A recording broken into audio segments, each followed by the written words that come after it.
That stage I thought to myself, you know what? We live in such a small world. The ways to cross every single barrier. At the end of that year, the film was nominated for 2 AFI awards, and in 2001 was even shortlisted for an Academy Award for Best Short Film. I was 22 years old at the time and not had any formal training in film. To be honest with you, about a year and a half before then I had applied to study film at Australian Film, Television and Radio School, but I didn't make it in, so I had to find my own way.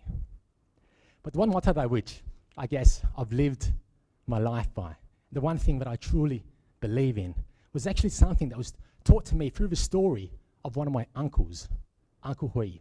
Let me share now the story of my Uncle Hui.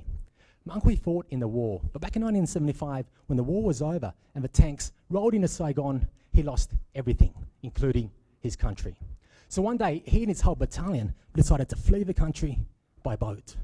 But the night before they were supposed to flee, he and 5 mates went out drinking, and they drank too much. The next day, they overslept, and they got to their boat late, only to find out that the boat had just blown up, killing everyone on board. From that day on, Uncle Hui has become the most devout Catholic you can ever get. These days, he's a priest in Victoria. These days, he still drinks heavily, and he's still late everywhere he goes.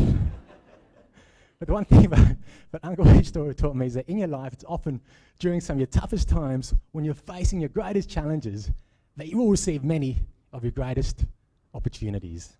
And never more so has this been true in my life than several years ago when something amazing happened to me. A number of years ago, I was working in film and theatre when one day I received a phone call from a welfare centre in Cabramatta in Sydney Southwest. They gave me a call at this welfare centre and they said to me, Kwa, we've got some students who are attending our welfare centre who want to learn more about how films are made.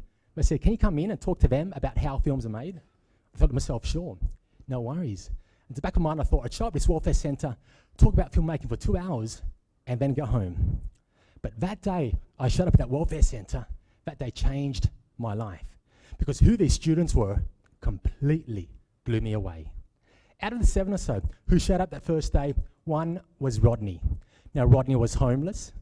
He was living in and out of refuges, and 3 nights before I'd met him, had slept at a McDonald's play area. You know where they had the swings and the slippery dips. 2 was Jason. Jason was 23 years old on the day I met him, and Jason was a heroin addict. Jason had been on heroin since the age of 13, almost half his life. 3 was Joe. Joe was on parole, waiting to be sentenced later that year. And 4 was Shane. Now, Shane was a big Aboriginal bloke who was so shy that he'd sit in the corner of the class